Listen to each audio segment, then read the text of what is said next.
Hi minasan, konnichiwa. Sa video ito ay pag-uusapan natin ang isa pang Japanese grammar, ang demo at temo.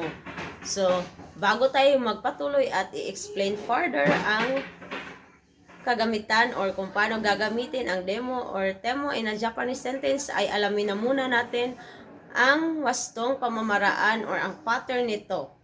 So, kung now naman ay mag-a-add lang po tayo ng demo at kung verb naman ay i-conjugate natin into form at mag-a-add ng mo. So, sa verb po ay nakadepende po yan kung positive ba or negative ang tinutukoy nyo sa sentence. At kung na-adjective naman po ay naka-original form lang at mag-a-add lang tayo ng demo. So, kaparehas lang po sila sa noun na in original form at mag-a-add ng demo, at kung i-QC naman or i-adjective ang gagamitin natin ay ika-cancel lang natin ang isang i at mag-a-add tayo ng kutemo.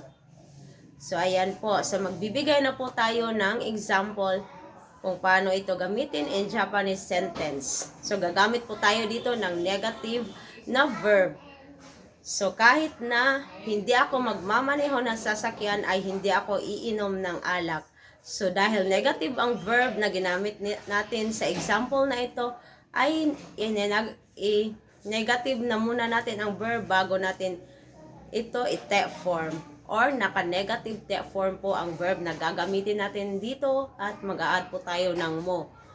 So kuruma o onten shinakoten mo osaki o nomimasen. So, ang verb natin dito ay onten suru at i-conjugate natin into negative te form. So, onten shinakote plus mo po. So, kuruma o onten shinakote mo osaki o nomimasen. So, magpapatuloy po tayo at magbibigay tayo ng example sa na-adjective naman.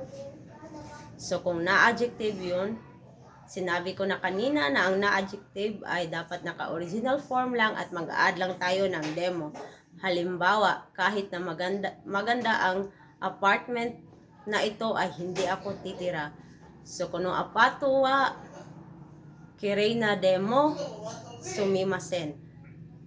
So, kahit na maganda. So, ang na-adjective po natin dito ay kirei na. So, naka-original form lang po ang kirei na at mag-add tayo ng demo. So, kuno apato wa kirei na demo